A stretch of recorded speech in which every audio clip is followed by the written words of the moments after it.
non-stop. Coming like a Hellcat.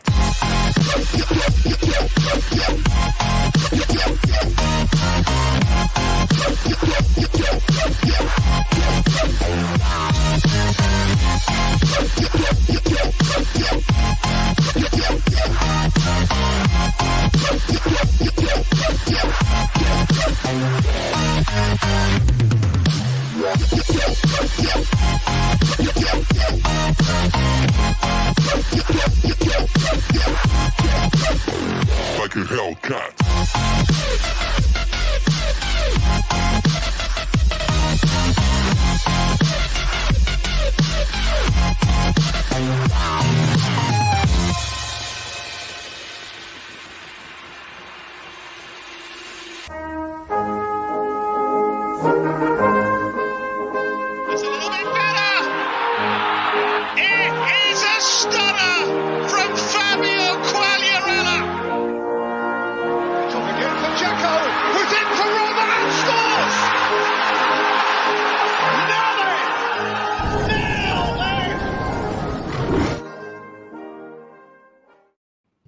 Ciao ragazzi, and welcome to another edition of SerieA Sitdown, World Football Index's podcast of Calcio Told Like It Is. I'm Frank Crivello. He's Richard Carmen. Ciao, Richard. Ciao, Frank. How are we doing tonight? Oh man, we're okay. You know, I'm not. I don't know if I want to give you a platform to gloat about American football. Your little Washington, your little Washington footsies beating up on my Pittsburgh Steelers last. Actually, the Steelers beat up on themselves. More than anything, and a team that's been getting better, the footies as we call them, or as I'm calling them. So we'll certainly take advantage. So, like how you waited until like late last night to go on Facebook and say that you were thankful for Ron Rivera and Alex Smith. You wanted to wait till the game was over. Lacey's in the house. What's up, Lacey? What's up, Steve? What's up, Doug? Yeah, Lacey, where you been, man? We're not good enough for you anymore. You're showing up on those other is it shirts or skins? Is it shirts or skins this week? It's shirts. Definitely shirts. Definitely shirts. Yeah. Definitely shirts. We don't want to lose viewers we don't want to lose viewers. We don't want to lose listeners. So oh my goodness. Mercy. So Miguel.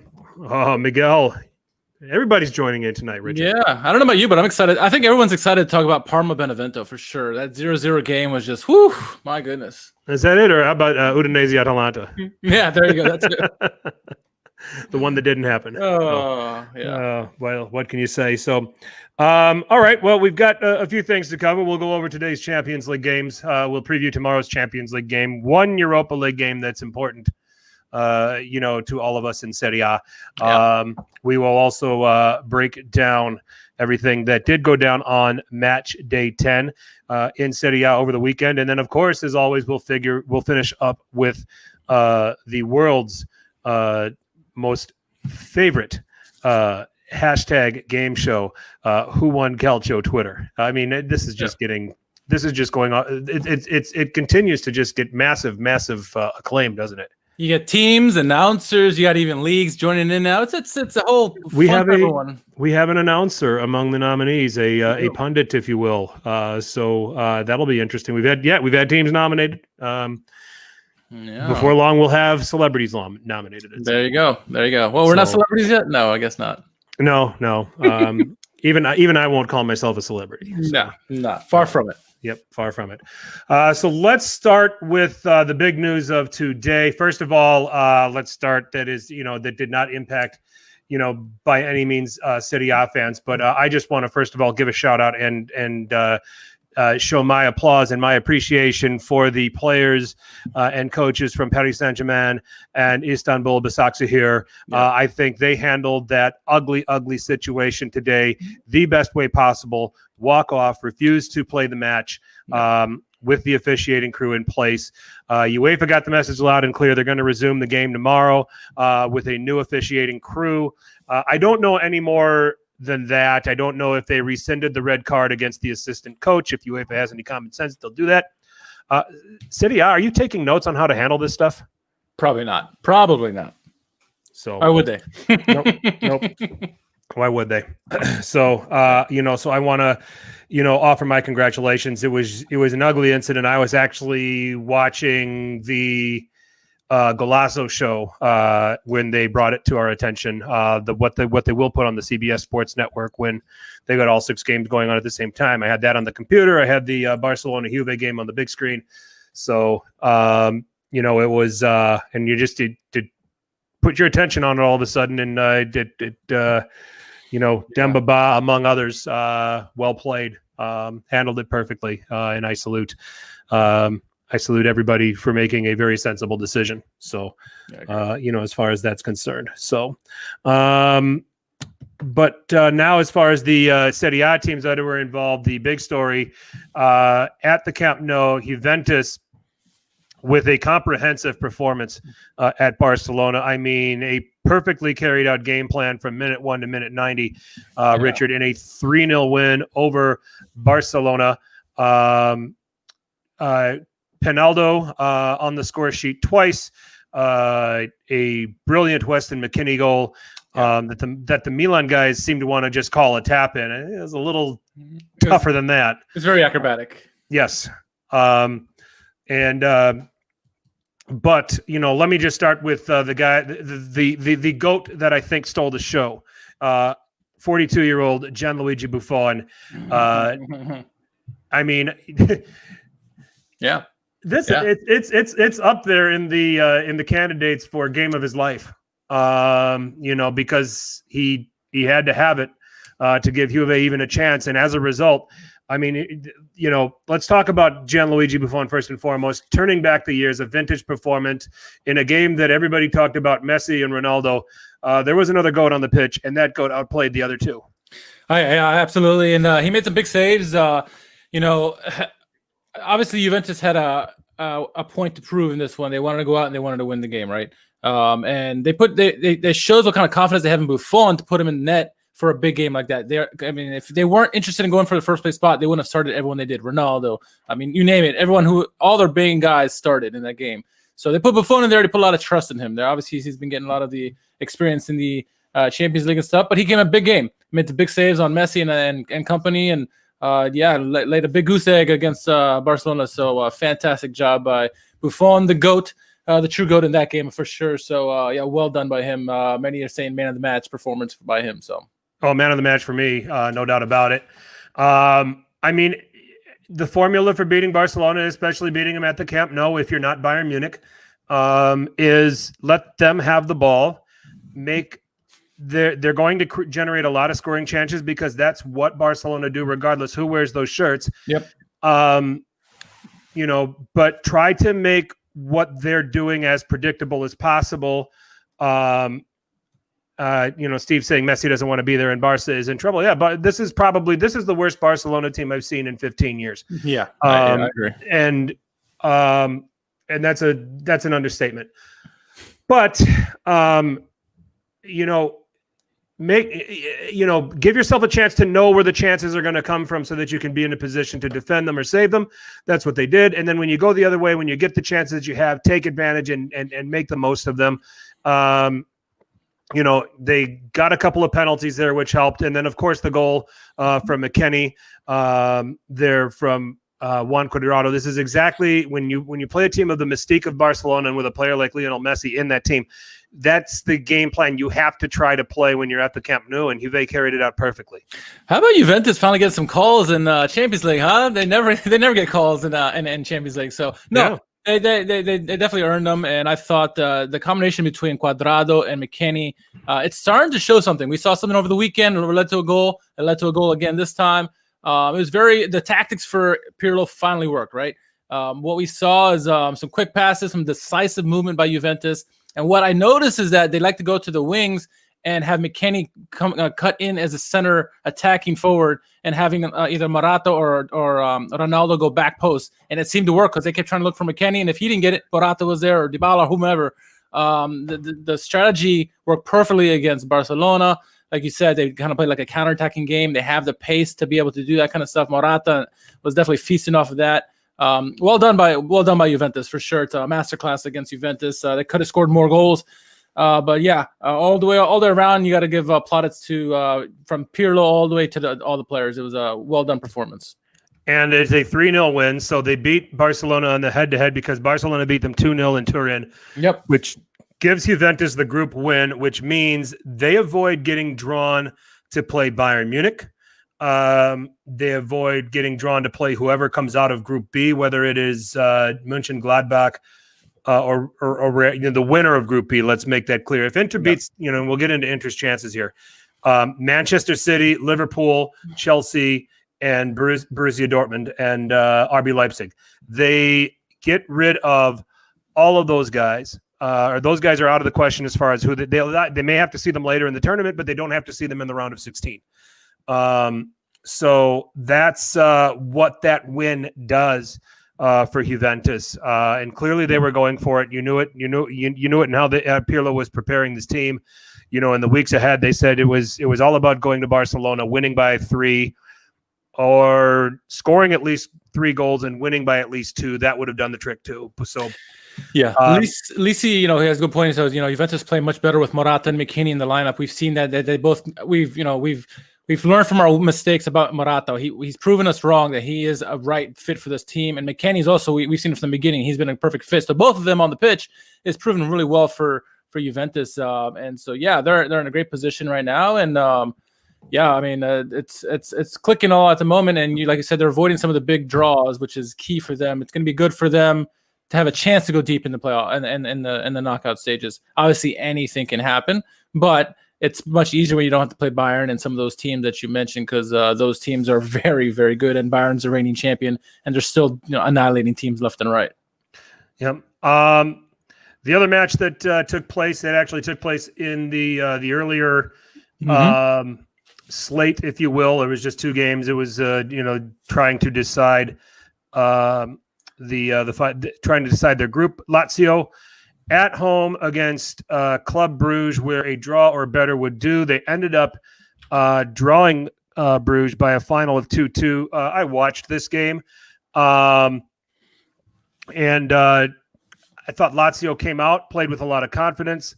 Looked the better team. Lazzari was very dangerous going down the right-hand side. Obviously, Edward Sobel had issues dealing with him because he got booked very early in the game. Yep. He commits a foul, I want to say in the 33rd odd minute, that we thought probably could have been his second booking. But then he would get his second booking on another foul on Lazzari in the 39th minute. Sobel just couldn't deal with him. Ends up getting sent off. And the thing I tweeted is that the moment that it happened, all of a sudden this downpour happens. It's almost like this foreshadowing of what Club Brugge's Champions League campaign becomes as a result. So, so I got a little bit of amusement out of that nonetheless. But Joaquin Correa follows up on a well-struck ball by Luis Alberto. Simon Mignolet can't handle it. Joaquin Correa cleans it up in the 12th minute. 3 minutes later, Pepe Reina has an issue dealing with a shot of his own, followed up by Ruud Varmer. Immobile gets a penalty in the 27th minute. He drew the foul, was brought down to the penalty area, converts the penalty there. And then the Sobel red card happening in the 39th minute. Really for me in the second half, Richard, I didn't, it looked like a Lazio team that played like they played like game managers rather than looking for a third goal to just try to completely kill it off and remove all doubt. I just don't feel like they have, it's something that you see Juventus do a lot because they can rely their defenders are better. Yeah. I just don't feel like this is something that Lazio should do. I mean, Lazio needs to be Lazio. You're up 2-1. Go figure out how to get ahead 3-1. And I thought that they tried to just, we're a man up. As long as we don't screw up too bad, we go through.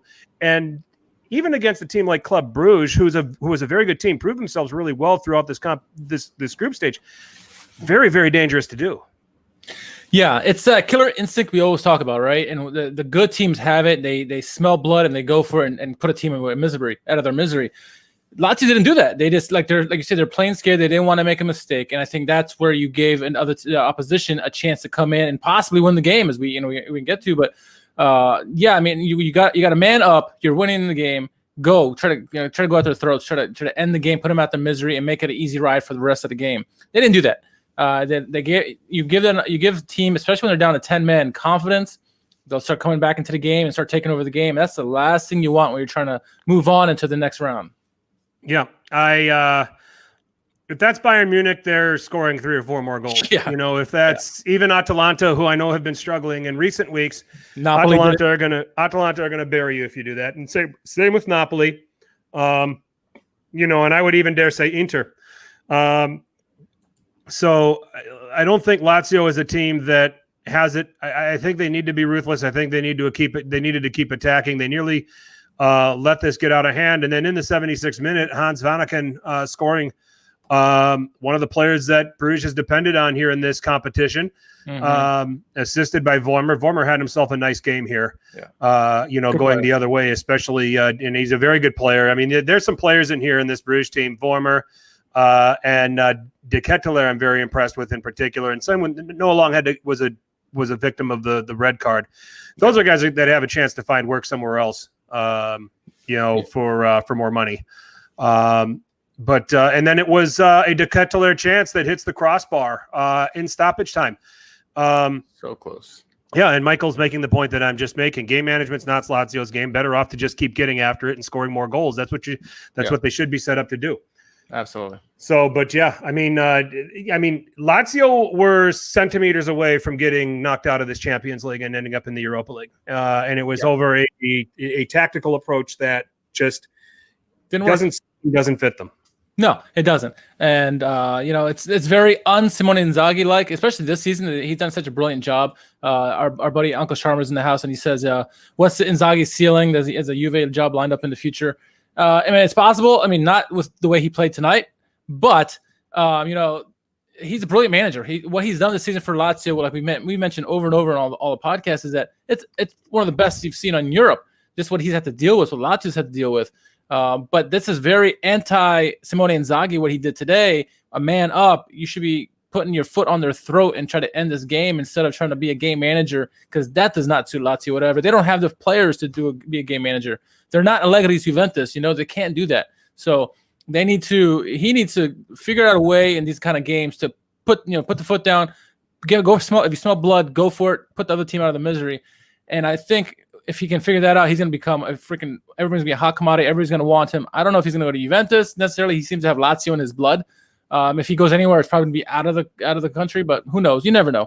I guess money can talk. We never thought Sarri was going to go to Juventus, right? And he ended up going there. So, I mean, anything's possible. But at least for now, he needs to figure out, going into the next round, you need to put the team out of their misery. Up a man, even, doesn't matter. End the game. Here's my take on this is simple. I think he's living his ceiling. I think he's living his ceiling right now. I think he's a Lazio lifer. I don't think that, quite honestly, I really don't think that he wants to go anywhere else. I quite frankly, and I can't see him anywhere else. But the second place finish, which because Dortmund was able to rally and win their game against Zenit. So a second place finish leaves them with the likelihood of drawing playing like their possibilities. Let me ask you, who would you like to see if you're Lazio?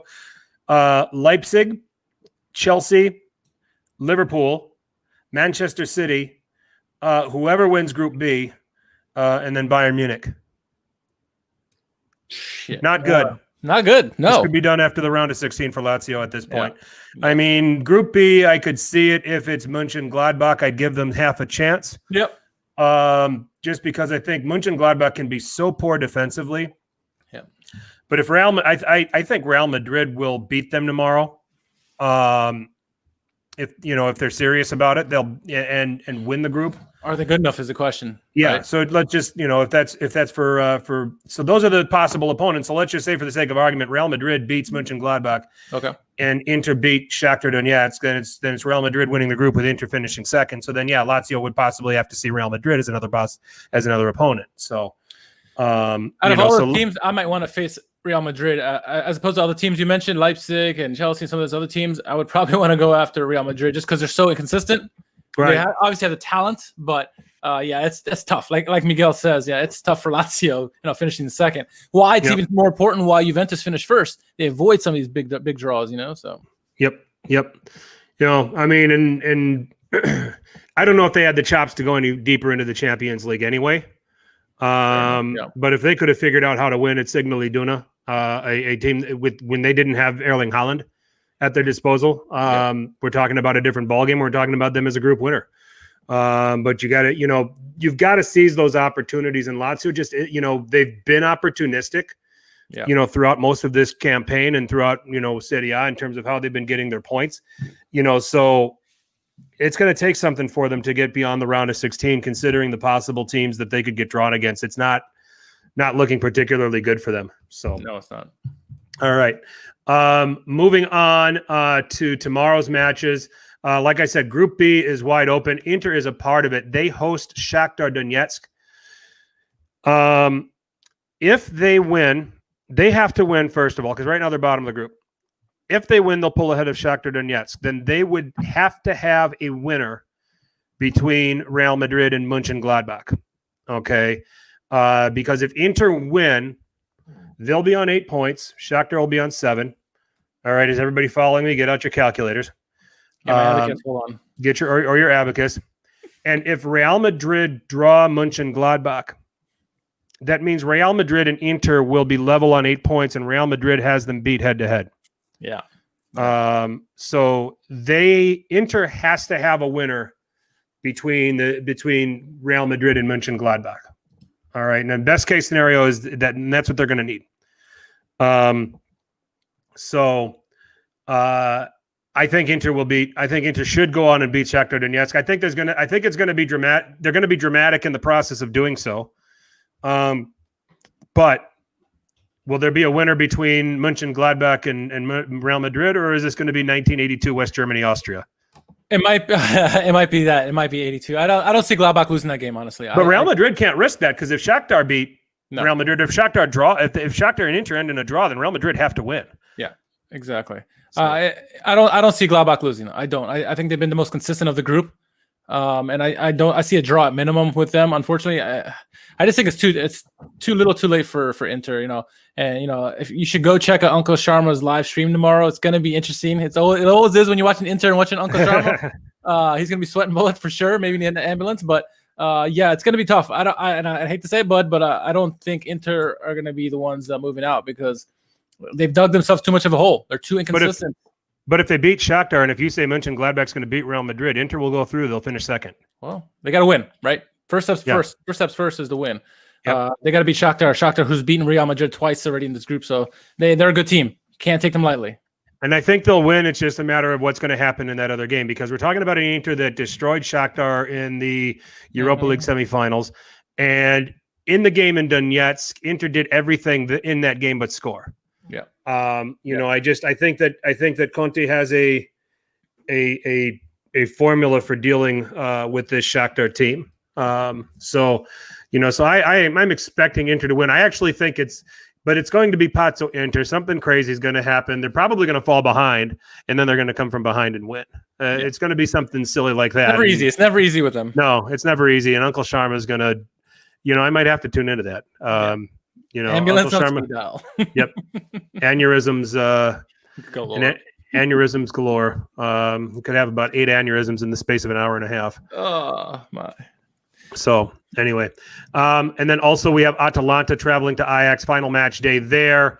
Only second place in this group is up for grabs. Atalanta currently hold it by a point and need to go to Amsterdam and get a draw. And on their form, I can't see it. Yeah, I can't see a win. I can't see a win for sure. I can see a draw, and I'm talking about score draw, like a 2-2. I can't see them holding, stopping them from scoring, and I definitely don't see a win. I mean, it could surprise us. They've done it before, but Atalanta, like you said, they've been very sketchy this season, especially defensively. Lately, they haven't been able to score. So, I mean, I don't know. Guys, what's on tap tonight? I'm assuming that's what George is asking. I'm drinking River West Stein. Delicious amber lager from the folks at Lakefront Brewery in Milwaukee, Wisconsin. And I got some water, coffee and water. There you go. Ever since the pandemic started, I've been buying my beer from local breweries, trying to help them out in any way I can. So. I hope everyone in the chat's drinking something tonight too. Yep. Yeah, tell us what you're drinking. Michael Lisi's having a Stella Artois. Right on. All right. Attaboy. Oh, man. So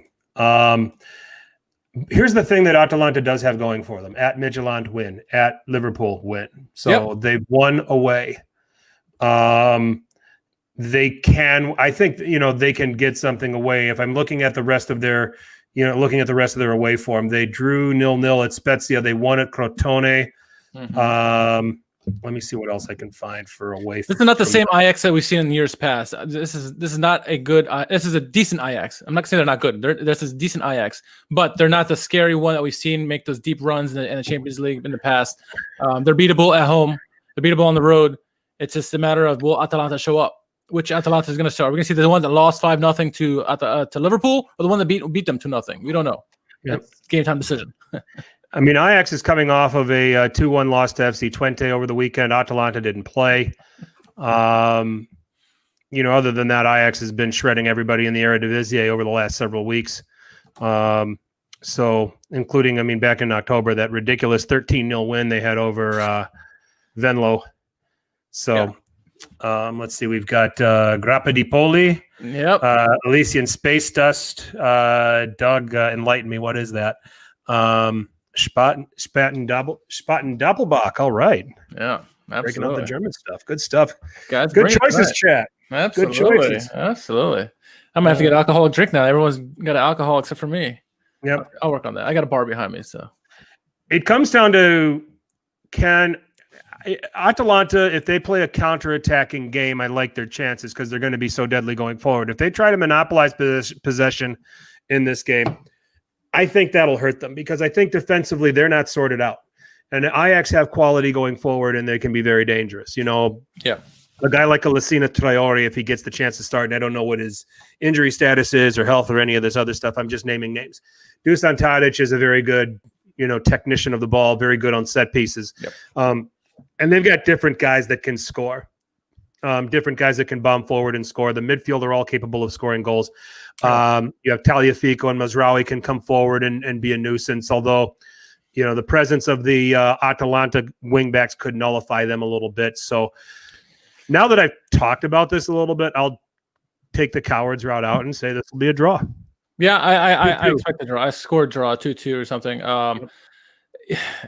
The only thing that scares everybody is that defense for Atalanta. They're prone to making stupid mistakes and letting up stupid goals. So we'll see. They're probably going to let up a goal. It's whether they can score or not. And I think the wing back play for Atalanta is going to be huge. Obviously, the midfield play as well. That's going to drive the team. And Duvan's been a little bit quiet lately, both in the league and Champions League. But we need to see, Gosens and Hateboer and the rest of the guys pick up the slack and really provide some goal scoring. And maybe Papa can pop in and get something in there. So it's possible. It's very doable. I draw, I think, is at best for them. And I think they can get that. Papu needs to not be a schmuck to Gasperini and I don't know what he's told. Yeah. So he's not getting yanked at halftime, especially if I'm playing him in DraftKings lineups. So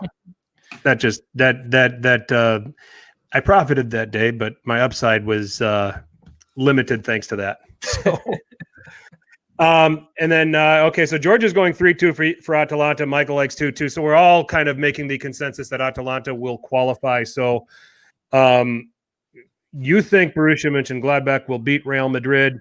And with Inter beating Shakhtar, Inter finished second.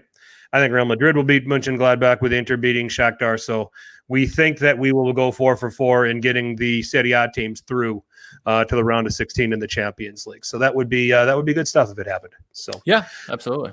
Napoli Real Sociedad is really the only game of consequence that has something on the line at the Diego Armando Maradona Stadium. That's so nice.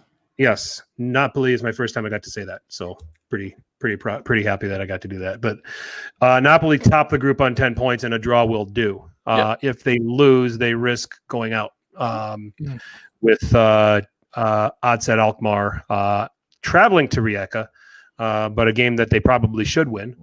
So you have to come away. Gattuso's men have to come away with at least a draw here against Real Sociedad. They can't worry about what's going on in the other game. I agree. They need to put the foot down right away and try to get a goal early, and then they can manage the game if they wanted to. They're capable of that, but they need to go and get a goal early to kind of calm the nerves, and then really maybe more goals come from that for them. But a draw is certainly doable, and I expect them to move on for sure. I think 3 for 3 in Europa League. I think Sociedad, they've been stumbling a little bit. They're very difficult. I mean, they were very disappointing in a 2-2 draw against Rijeka last week. So could very well see Napoli. I expect Napoli will get something out of this. I think they're the better team right now, the way those two teams are running. I know that Real Sociedad's having a pretty nice run in La Liga at the moment. But, when you look at the form of a Real Madrid and a Barcelona right now, and even an Atletico Madrid, that's not saying a whole hell of a lot. So, So that's our takes. But the question I have for Laziali, if you do listen to this podcast, were you happy with that second half against Club Brugge today? Should Lazio be much more of a go-for-the-throat team and not be game managers? Tell us what you think at SerieA Sitdown on Twitter or Instagram. And Richard, now let's move on to match week 10. Take them all. Yeah, I'll take them all. Why not, right? Why not? So we're going to start off the action with Spezia hosting Lazio. This was an interesting game. It's a lot closer than it should have been, really, for Lazio. Goal scoring started in the 15th minute. Ciro Immobile would get the goal, make it 1-0. Sergej Milinkovic-Savic, the goal of the week candidate, in the 33rd minute off the free kick, made it 2-0. Looked like Lazio were in cruise control, but they took the foot off their gas and let Spezia right back into the match. Nzola would get a goal in the 64th, make it 2-1. Made it interesting. Lazio were able to game manage and hold on, win 2-1 on the road there.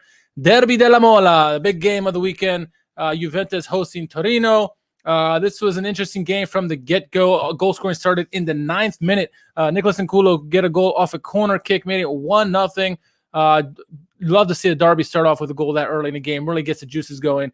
Torino had a chance to go up 2-0.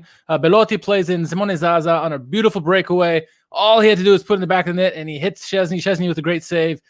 Kept him in the game at that point. That would come back to bite Torino. Torino had another great opportunity as well late in that first half. A beautiful attempt at a volley by El Gallo Belotti just over the crossbar. Nonetheless, 1-0 at halftime. Torino with the lead. Unfortunately for them, that's the last they would score, and Juventus would just start scoring in the second half. A guy we talked about who scored his first Champions League goal for Juventus, got his first Serie A goal. We're talking about Weston McKennie off the assist from Juan Cuadrado in the 77th minute to make it 1-1, and then leaving it late. Again, going a similar play as the McKennie goal. This time, Bonucci would get the tap in on the back with a header on the back door. 2-1. Juventus win the derby late. They get all 3 points. Big win for them in the derby. I know all the Juventini around there were celebrating that win. Moving on, Inter hosting Bologna. Lukaku started off the scoring in the 16th minute. A wonderful goal there. And then in the 45th minute, Hakimi would get a goal of the week candidate to make it 2-0 for Inter. Bologna would peg one back in the 67th minute through a goal by Vignato. But just 3 minutes later, Hakimi with another goal of the week candidate, a solo run, made it 3-1. Inter take all 3 points at home. Moving on, Hellas hosting Cagliari. That man, Zaccagni, he's on the score sheet again. He gets a goal in the 21st minute. But Cagliari would open up the second half with an early goal by Marin in the 48th to make it 1-1. That would be all the goals in that game, but that was a very entertaining game. Entertaining is not something you could say about Parma Benevento. That game ended 0-0. Not much action to talk about in that one. Unfortunately, or fortunately, I should say, in the Roma Sassuolo, another 0-0 matchup. That was a lot more action in that one. Good chances both ways going forward. Sassuolo struggling to score without Ciccio Caputo again. They're missing him big time. A game that should have been played, Udinese-Atalanta, was postponed due to terrible rains. Waterlogged pitch. We saw a waterlogged pitch not too long, a couple weeks ago with Lazio, but this was unplayable. The game will be rescheduled at a later date. Crotone hosting Napoli. That's about the extent of Crotone's highlights right there. Napoli, an emphatic win. A goal of the week candidate in the 31st minute by Lorenzo Insigne. 58th followed up Lozano with an assist to him. made it 2-0 at that point. In the 76th, Demme with a nice strike, 3-0. And then in stoppage time, the big man, the pizza man, Patania gets a goal. 4-0. Pies for everybody. Pies for everybody. We haven't said that in months. That's right. He's been eating. That's why. Napoli won on the road 4-0. Sampdoria hosting Milan. That was a fun game to watch. Goal scoring would start in the 45th minute. A penalty, a controversial penalty, which we'll get back to. Kessie would convert, make it 1-0. That's how the score would be at halftime. Castillejo would get a nice goal set up all by Hauga and Rebic. 2-0 at that point in the 77th minute. Just 5 minutes later, Ekdal will make it interesting, make it 2-1. Milan hold on to get all 3 points on the road and remain a 5-point lead at the top of the table. And then yesterday's action, I should say, Fiorentina hosting Genoa. You had to tune into this game very late to see any goals in this one. And the 89th minute, Marco Piazza gets a goal. Genoa thinks they got the win. But no, in the 8th minute of stoppage time, Milinkovic would get a goal and make it 1-1. Frank, where do you want to start with this? Let's go to Lazio first, because they were dominated in this game by Spezia. I mean, Spezia had 65% possession, outshot Lazio 15-4. It was and Spezia played with a 3-man attack. And Stephen K. Moore had a very interesting tweet today about the Lazio Club Brugge game, and one of the observations prior to the red card was how Lazio was, again, another 3-man attack that Club Brugge was coming out with, and that back three is struggling to cope with these 3-man fronts, all of a sudden. So, so that's something we're going to have to keep an eye on. And if teams look at Lazio and figure out how they can do things tactically, and you got to look at the teams in this league, who could they possibly run into problems with? They could run into problems with Sassuolo. Mm-hmm. They could run into problems with you're cracking a beer. Good I man. wish it's just water. Oh, it's just water. Okay. Chad, get on him for not having a beverage tonight. All right. Milan could be a front three if they wanted to. They tend not to. It's more of a 4-2-3-1. Yeah. Napoli can be a front three quite easily with how they're set up. So that's something that we probably want to keep an eye on with Lazio defensively. I like that shot from Steven. And here they had problems against the Spezia team that I think this was, maybe a result that was flattering for Lazio again. But teams with good players are going to take advantage of situations, and that's what Lazio is doing. And Lazio is getting a lot of their points. Like I said, they did this in the Champions League, and a lot of this, they had some adversity with that too. But they're getting their points out of opportunity. They're not getting their points out of controlling things. And that can only last so long. Yeah, luck tends to run out in a situation like this. You want to be, it's good to be resourceful, like we've seen Juventus make for last 10 years. It seems like it's good to be resourceful, but to be lucky, opportunistic, that can only go so far. You want to be able to control games, and take advantage of when you can. But that luck can run out so far. Juve is the only team that can play like that and be successful in this league. Yeah, it's worked for 10 years. And Hellas, probably Hellas Verona, if they get a goal or a 2-goal lead, they know how to clamp it, and they know how to, so. Yeah, absolutely.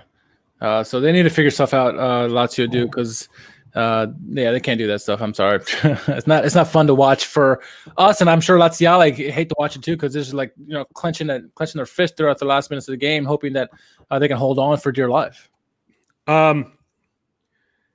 Juventus found a way to win against Torino. They fell behind. I mean, they controlled this game though. Yeah. It's one of those odd goals that you're going to fall behind. And Torino missed some great opportunities though. I mean, they did. At least 3 golden opportunities they could have had to add on to their lead, and it came back to bite them. The Zaza chance. The Zaza was a big one, and then Belotti had a good attempt. It was a crazy attempt, but it was close. Yeah. And there was another one, I forget who it was, but they got to do better at putting things away, especially when you're playing a rival, a big game like that, where the smallest fractions will make the biggest difference. Sure. Inter, I thought this is an impressive. I mean, I'm starting to see Inter come around a little bit. Yeah. I think that the win in Germany was a real gut check for them. Yep. And to be able to parlay that into this win over a Bologna team that, we've talked about this Bologna team being one that's been a little bit underachieving so far. They've managed to get back into the top half of the table, but very, very slow to start the beginning of the season, and obviously have their share of dangerous players. But to get 3-0 up and kill this thing before you let 2-0 up, and then you get the Vignato goal, and to pick yourselves up and come right back and score, that's pretty impressive. And I think that this is an Inter team that's starting to come around a little bit. How good is Hakimi? Hakimi's he's good. He's getting better every game. Well, I mean, who can keep up with him in this league? Nobody yet. Yeah, I mean, and it's just like if you Teo certainly couldn't have.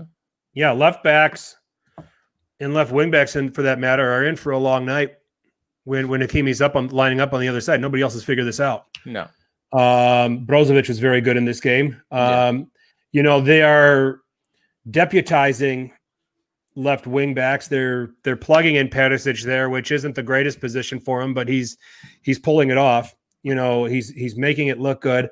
And another guy that I think that, and he got subbed off in this game, but another guy that I think is growing in confidence as a player that we haven't spent a lot of time talking about yet. I'm becoming more and more of a fan of Alessandro Bastoni. I think that, he had a great Nations League run over the last international break, and you've seen that now translate over. I mean, you barely talk about him having a bad game anymore. He doesn't seem to play like a kid anymore, and I think that that's something that we could knock him for in recent seasons. He's certainly he's certainly playing a lot better. He's playing a lot more confident. And he should be the left side of that back three, not Alexander Kolarov, because I think it'll make Inter more formidable defensively and a little bit tougher to break down. Yeah, he belongs in that back three 100%. And I'm looking at what is Steve talking about Bologna's lineup from this game? I don't know, Steve. Why don't you let us know? But he gave select few players the wrong tactical lineup. And Aaron Hickey, he moved Tomiyasu to the left side of the back three. He moves him around a lot, I noticed. Tomiyasu. And granted, Tomiyasu is very versatile. He can play all his positions, but I mean, I hate when they play guys in multiple positions because you got to give him a chance to play one position and get really, really good at that one position, as opposed to being versatile in many positions. I don't know. And he had Medel deputizing as a defender too, which doesn't work. He's got to sit in front of a defense. And then he had the combination of Svanberg and Schouten, who are both players that I think are improving, but I get it. With the Ceane, so Ceane, there's a mole in the locker room apparently. So he gave some of the guys the wrong lineup to see who would be the leak to the media. Oh, that's what it was. I didn't hear that. Oh, okay. Well, let's stick with Inter because Miguel brought up a good point. Poor Eriksson, he gets subbed on in like the 90th minute, 91st minute. Conte is doing everything he can to humiliate this guy. And I heard a interesting conversation. And I think Uncle Shara maybe. Who wanted him? Did Conte want him or did Suning want him? That's a good question. I don't know. It's probably, since he's an English Premier League guy, it's probably Conte. That's even my guess. But he can't find a way to put him anywhere. Anyway, I saw a conversation that I think Uncle Sharma put out there where it was Vietti and Cassano talking about it. And they both said, like, if they did that shit to me, we would have tore up that locker room. I mean, we would be fighting. Like, you don't do that shit. That's disrespectful. I agree. I mean, it's the look on Eriksson's face when he's trying to get subbed on. This is like, are you fucking kidding me? Mm-hmm. I was like, what they're doing to Eriksson right now, what Conte is doing to Eriksson, I should say, it's just it's ludicrous. And if you don't like the guy, just don't play him at all. Don't bring him on the freaking 91st minute. Freaking poor guy.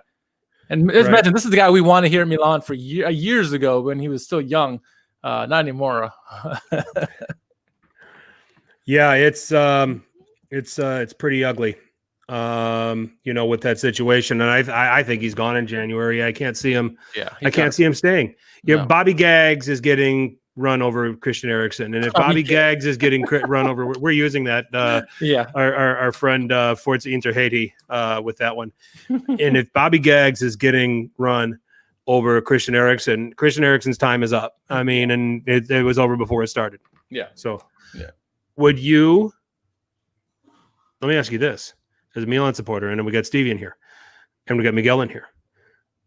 If this Çalhanoğlu contract thing doesn't work out, would you take Eriksen from Inter to be the number 10?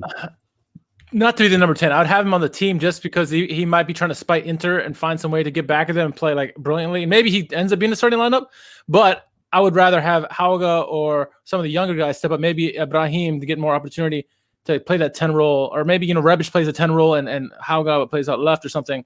I would rather have those guys get play time. Liao, not necessarily Eriksen, but I would want to have him on the team because he might have that spite in him that he wants to get back at Conte any way he can. And, another derby comes around, he may just try to put him in the game and see what happens. Maybe he goes off for 2 goals, 2 free kick goals. Who knows? But I would pick him up, but I don't think he would be a starter on the team. Okay.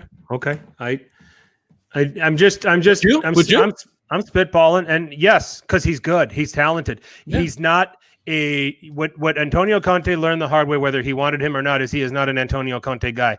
His midfielders play with grinta. You go all the way to the 2016 team at the Euros. Yep. Okay, that's what he wants in his midfield.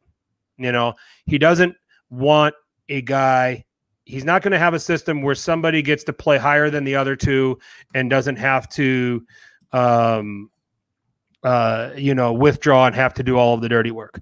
But Pioli can motivate him. Absolutely. You keep that. You put him in front of that double pivot with Benacer and Kessie. I would take Eriksen because I would absolutely take Eriksen. I would tell Çalhanoğlu, you're not worth 6.5 or 7 million a year. No. As much as I've enjoyed watching you play for Milan, and as much as I've enjoyed the job you've done, if I can get Eriksen to come in here for a little bit less than that, and chances are I can get him for that because of the situation here at Inter and what's happened with his reputation. Yeah. I would do it. I would add another veteran that's been in big competitions. All right. That can continue to help these young guys who are, by the way, now becoming veterans and are maturing themselves. And you move along without missing a beat.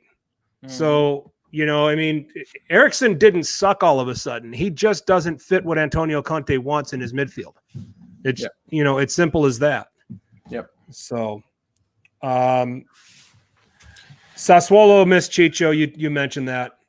And it was actually Roma that outshot Sassuolo 16-5 in that game, but despite being a man down. Yeah. I mean, I think that's that is a very, very much a product of Sassuolo doing a lot of probing, but not having the guy at the top to finish it off. And it surprises me, and it actually puzzles me that they could only get 5 shots with a man advantage with guys like Jeremy Boga and Domenico Berardi who can create their own shot. So we wonder if Sassuolo shot their load here in the early stage of the season. But I would like to see Caputo get back into this team before I make that conclusion. Yeah.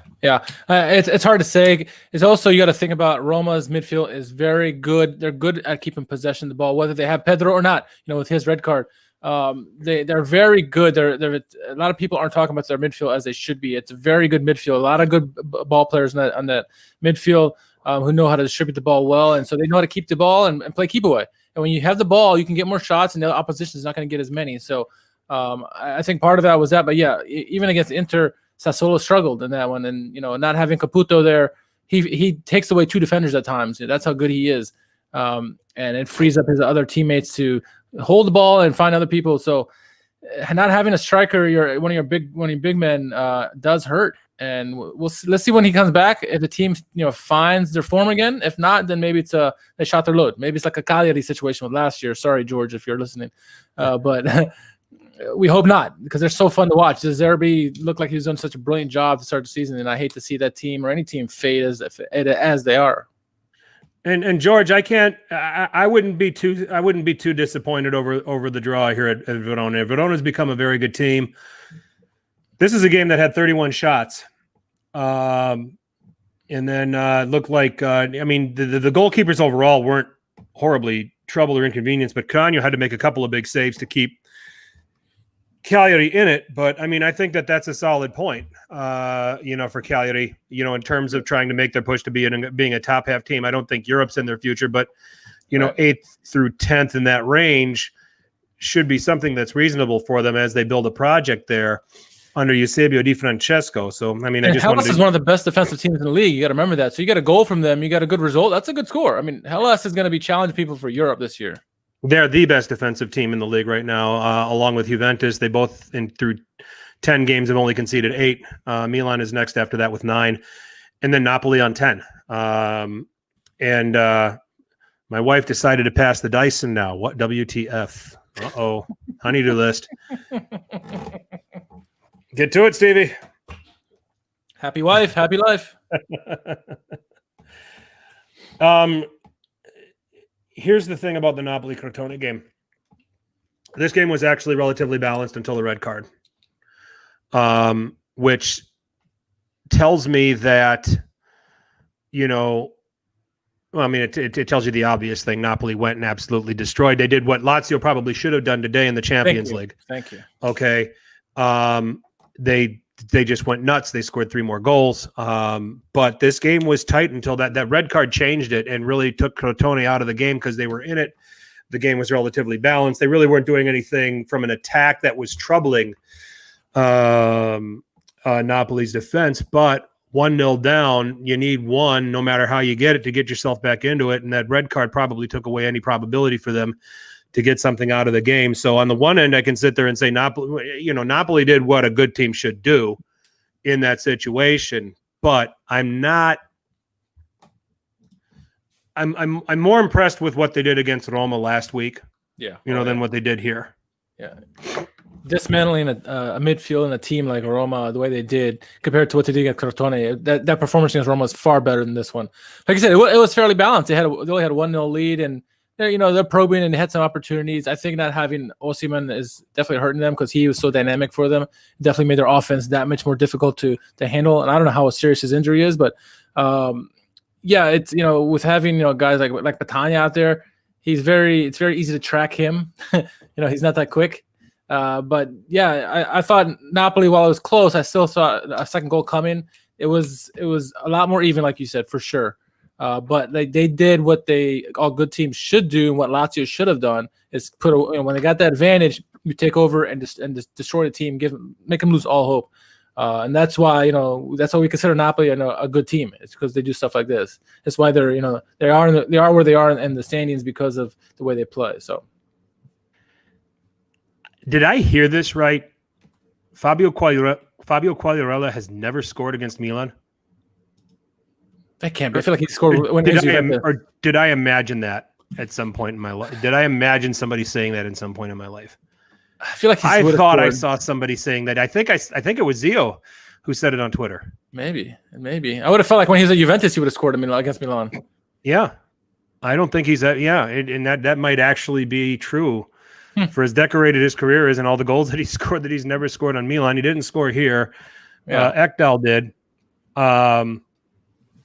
But Milan, a game that I was actually very nervous about considering how Sampdoria were going to set up tactically against him. It was a very even game, I thought. Yeah. Milan had the edge in possession. They got a few more shots off than Sampdoria did. So, statistically, correct. It tipped towards Milan. But aesthetically, you're looking at Thorsby had missed a great opportunity with a header late in the game. Some other good chances that Donnarumma came up big early in the match. Tonelli had a nice header that Donnarumma had to stop in the first minute of the game. Donnarumma came up big. Yeah, he came up big when he had to. Didn't have many opportunities, but I thought the chances that Sampdoria had were very dangerous. And it left you at the edge of the seat if you're watching as a Milan fan because you're wondering, are they going to be able to stop him? Kessie had a big slip on their one goal, I think it was, or on the Thorsby chance, I should say. It was an interesting game. Tonali, I think, is starting to come around. Jens Peter Hauge, like Lisi wanted me to say that. He's coming into his own. It's good to see these guys, but Sampdoria definitely made it interesting for us. Samp didn't come to play. It should have never been close. It shouldn't have, but they got their opportunities. Antonio Candreva had 18 crosses in this game. Yeah. That's what I'm scared of because I don't think Milan defensively deal well with crosses. He's the one who set up Thorsby on that one attempt that he just missed. Hey, Giuseppe. Congratulations, Giuseppe. On to the next 16 and against the second place team. So he might be drunk off of that win.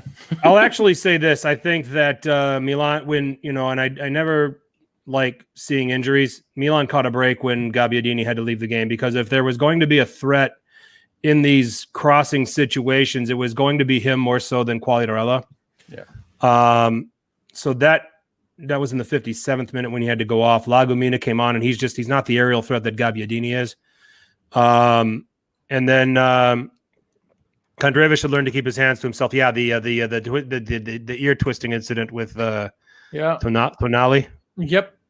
So that was kind of disgusting. But another great performance from Kessie. Alessio Romagnoli continues to play better and starting to get his legs under him. I think those first couple of games where he disappointed, he fouled and gave away a couple penalties. I think that's just getting legs under you and getting timing and positioning right.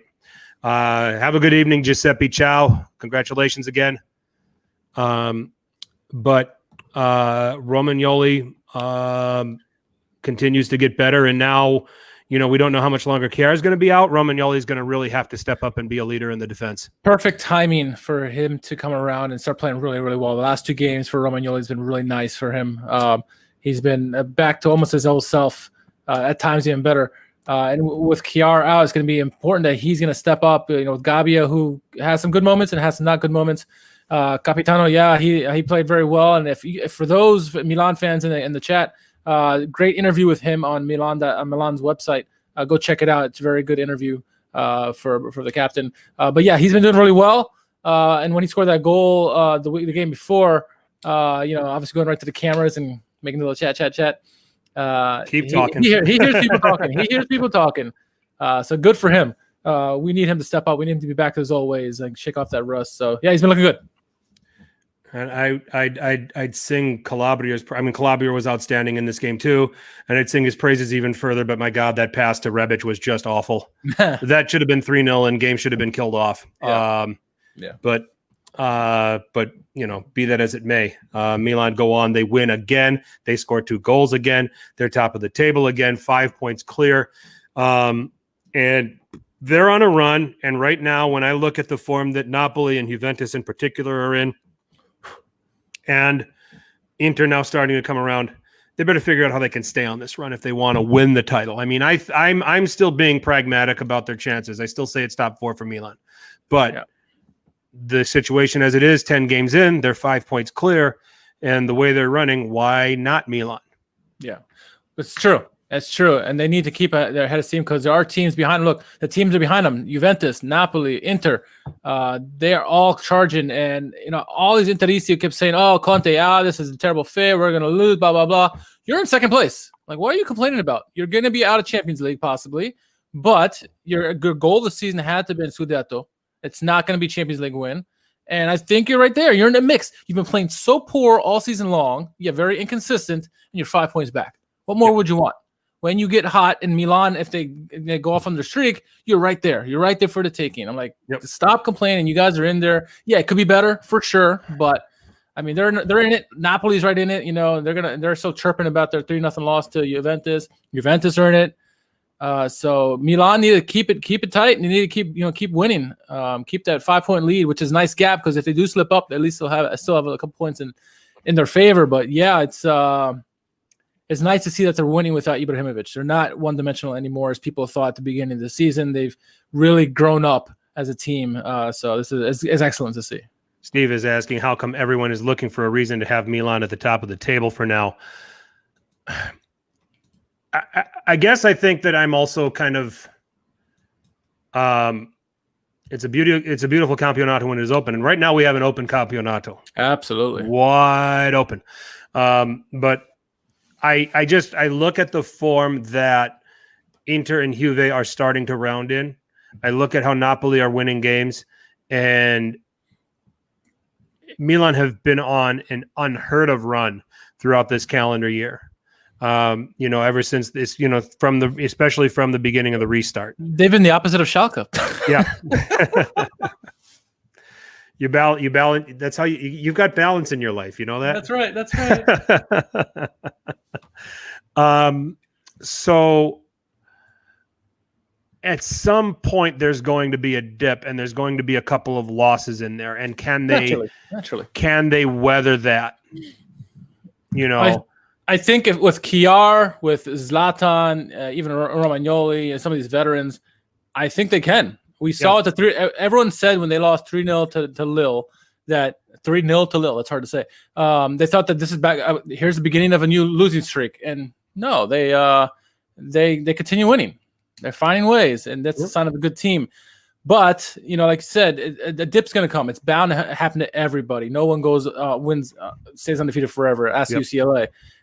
It's how do you react to that? And I think they have the mentality in the locker room to help them overcome that. So it won't be excessive losses. Or maybe 2 or something like that. You know, that's doable. So Stevie, I'm just remaining tempered because we haven't had that dip yet. And I know what is going to happen. The second I sit there and think we're going to win the Scudetto, we're going to break Juve's run, and all this other stuff. Okay. That's why I keep saying Inter's going to win. That's why I keep saying Juve's going to win it by 8 to 10 points. It's reverse psychology. That's right. At least he knows about that. We were talking about that on Twitter this week during the game. Yep. So that's why. Yeah. Goals of the week. Goals of the week. I thought it was going to be hard to find 5, but I found 5. Okay. Number 5 for me, Hakimi's first goal in the game. My number 4, Nzola, when he scored against Lazio. Number 3 is Hakimi's second goal. Brozovic set up the first goal. This one was a nice solo effort by Hakimi. A wonderful finish there. Number 2, Insigne from the left-hand side. Lovely curler there. Number 1 for me, Sergej Milinkovic-Savic with a beautiful free kick. That's number 1 for me, easily. I'm going with Castillejo's goal at number 5. And now the goal itself wasn't pretty, but the playmaking from Jens Petter Hauge is everything you need to know about this goal. The pass in a tight space and the time to run by Rebic to be able to turn the ball back. That's why that's a top goal for me. And then Castillejo's just there to put it home. Mm-hmm. But the build up to it was brilliant. Yep. So number 5, that's number 5 for me. I'll take Hakimi's second goal at number 4. Nzola is in at number 3. Insigne's at number 2. And then I'm with you. I think Sergej had the goal of the week with his free kick against Spezia. I don't even think the goalie moved on that goal. It just it's in. Why would you? Why bother? Yeah. Why bother? Exactly. Winners and losers this week. I'm going to go with my winner. I'm going to go with Inter because of the important win against Mönchengladbach.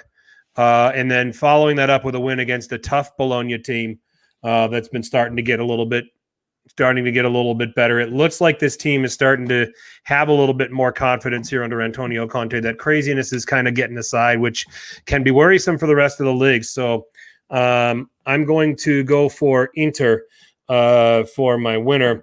For my loser this week, it's Sassuolo. Yeah. Caputo or no Caputo, and if you're trying to make yourself a top 4 or even, top 4 is probably unreasonable, but try to finish in these European places, 5th, 6th, even 7th. This is a game you got to take advantage of when you got a man up, even Chicho or no Chicho, and you got to find a way to get 3 points out of it, and they didn't. And I look at it as 2 points lost for Sassuolo, but not only that, they could have lost this game with the chances that Roma created. Yeah, no, I agree 100%. My winners and losers. Winners of the week. First, my first winner is going to be Weston McKennie. He gets his first goal in Serie A, first Champions League goal for Juventus. Good for him as an American. And then also Milan, winners of the week. We found a way to win ugly against a team that probably shouldn't have been that close, but they found a way. That's what good teams do. Kept a 5-point lead, so that's the winners of the week. And losers for me. Anyone who watched that Parma Benevento matchup, that was not. I mean, if you watch, Roma Sassuolo, okay, that was fine. But Parma Benevento, man, my goodness, that was struggling for good play on that game. Anybody that watched, and then the 1,000 that got to go to that game. Yep. Yeah, exactly. Give them money back. Yeah.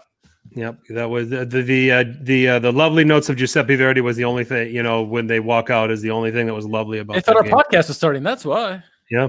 Yep. They thought they were coming to see a live SerieA Sitdown podcast. That's right. Yep, you're absolutely That's right. Okay, so we've hit up on our goals of the week. We've hit up on our winners and losers, and now let's try to get through to the contest, ladies and gentlemen. The moment you've all been waiting for. The world's most popular hashtag contest. Who won Calcio Twitter? Lead us off, buddy. All right, I'll lead us off. Our first one comes from Alex Dono. Football Italia put out an article about today. It became clear Juventus managers are under investigation for their activity in the processes of trying to accelerate basically the cheating thing with Luis Suarez and his Italian citizenship. So Alex tweeted out, Juventus only cheat on days that end in Y. Very nice, Alex. Yes. Very nice. All right. We have at Snajaths, Snajaths, not Perisnich. People criticizing Conte for humiliating Eriksson, but no one is criticizing Eriksson for going bald to humiliate Conte. I find that so funny. I don't know why. I guess there's a picture of the dog too. It makes me laugh. I don't know. That's good. That's good. Yeah. This is good from Uncle Sharma. How it started, how it's going. Look at his face. We're bastard. He's lost some hair, hasn't he? Oh, can grow all that hair back if he joins Milan. Yeah, so. Yeah, exactly. This is funny. This is from at AC Maruk. And I'm thinking this is AC MARUK. One thing that I never really understood about Milan Twitter is why they love boners so much. That's a good question. Stevie, can you answer that one? And then he corrects himself in a reply saying hashtag Bonera. For fuck's sake. Oh, that's good. Oh my goodness. Yep. He, that's a classic when you tweet from your iPhone and it corrects it for you. Because I have seen that whenever I've had to tweet or text about Bonera and see that get auto-corrected. And I'm smart enough to just get that corrected before it goes out. Stevie says, because we know Dick. What do we got next? Oh, what is next? I lost track. So Napoli put out a tweet about goals in the league. Basically, Napoli, and this is Rafa, paraphrasing him, he says, Napoli official Twitter pointing out in a roundabout manner that Higuain's 71 league goals for Napoli is the greatest tweet I've seen all week. They said -1. It's there you go. Make it big for everyone. Okay.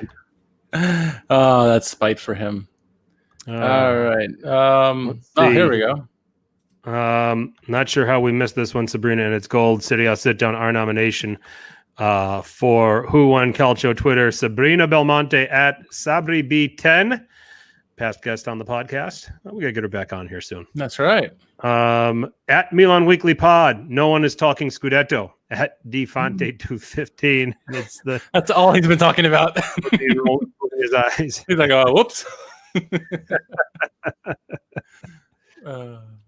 That's good. That was that. Oh no, we got. There we go. There's your buddy. You can do this one. Okay.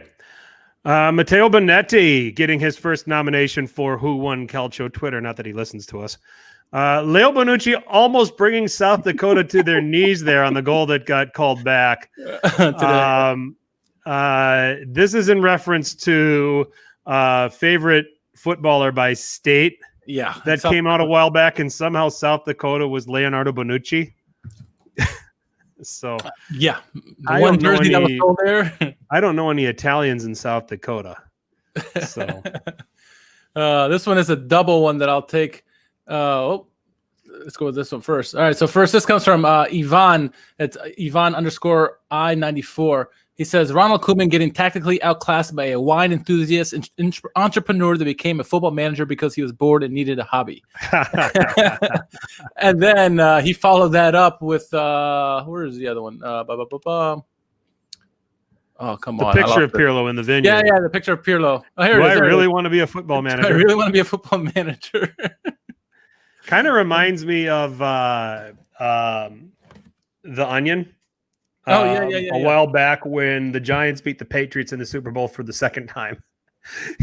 And there was The headline said, Eli Manning to his dad, "Can I stop playing football now?"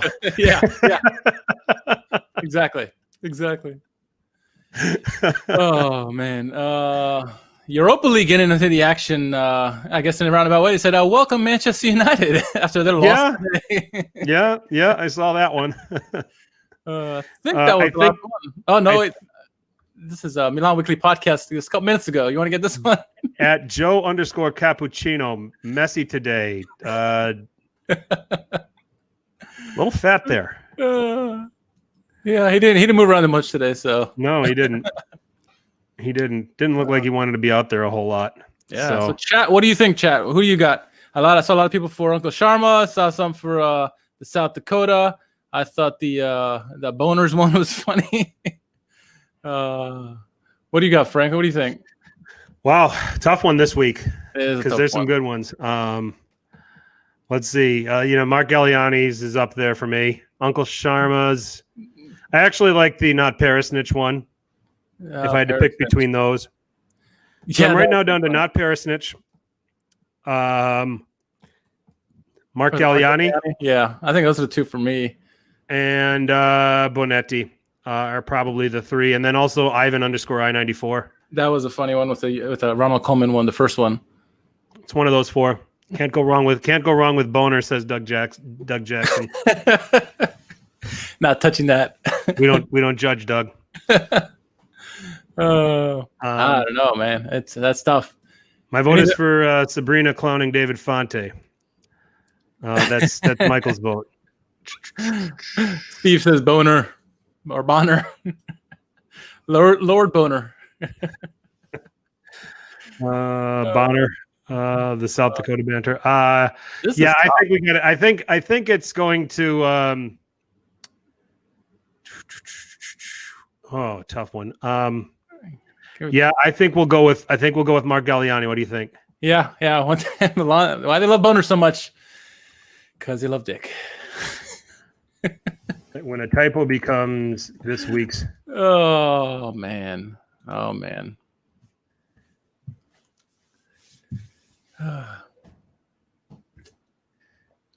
that was a good laugh. Well played at AC Maruk. Thanks for helping with my immersion as a new fan of Serie A and Juve, except for this part. Thank you, Doug. What's that? Thanks for helping me. No problem, Doug. Glad you're along with us and keep checking in with us. So so our winner during all this. At AC Milan MAR UK, he is our winner of Calcio Twitter this week. Keep those nominees coming, guys. We're having a great time with this. Everybody seems to be. And some pretty good stuff out there. So. And with that, we'll put a bow on this edition of SerieA Sit Down. Richard, shameless plug time. Yeah, first I want to give a shout out to Low Limit Football. They had me on as their guest. We talk a lot of things, but for Serie we talked, Champions League. We talked about Juventus and McKennie. Kind of worked out because McKennie ended up scoring 2 goals after that podcast, and we talked about how all the teams in Champions League, their chances of surviving into the next round. So. I foolishly said, Juve will give no chance. They're going to go put their starting lineup against Barcelona and try to win that. Well, Juve said, hold my beer. And they got that. So good for them. So, shout out to them. And then otherwise, you can find me anywhere, as the handle says, at @R_KHARMMAN, anywhere. I'm at FTC_21. You can find me right there on Twitter. I think I'm going to be on Friday with Alex. Nice. I think that there were some other programming things that they wanted to get to on Friday last week, which I wasn't on. But I am appearing sporadically on Fridays at 2:00 Eastern at Onside Radio with Alex Dono on his Man of the Match radio program. That is at 2:00 Eastern. If you want to tune into that, he and I will have a brief discussion about all things Serie A, Calcio, and other things in the football world. And that's it. SerieA Sit Down. We have our own channel on Apple Podcasts.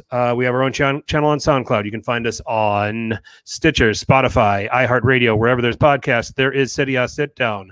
Adriano, much love, ragazzi, jumped on late. Tell your buddy to learn math, by the way. He'll know what I'm talking about. And We are also at SerieA Sitdown on Twitter or Instagram. You could also find us on Facebook. So check us out on all of those. If you have anything you want us to cover, anything you want us to talk about in future podcasts, that's where you can drop it. So, Richard, it's been fun. It has. Let's do it again. Forza La Dea tomorrow. Forza. I can't say it. Forza Inter. All right, there. You said it for me. I did say it. Well done, guys. Thank you, chat. Great stuff as always. Thank you all for helping us keep this lively. And we will be back again next week. We will have a breakdown of match week 11. We will have a breakdown of the draw for the Champions League and the Europa League as well, and how our teams fared and what their prospects are. Until then, thanks as always for listening. Go to any of the aforementioned places and give us a 5-star rating. Drop a like here on this YouTube. Oh, should mention the YouTube page. Subscribe, drop a like. Well done, guys. Glad I was able to make it. Frank, how dare you? Well, I didn't. Richard did it. So, nah, lies. With that said, thank you again. And as always, tell your paisans about us. Ciao.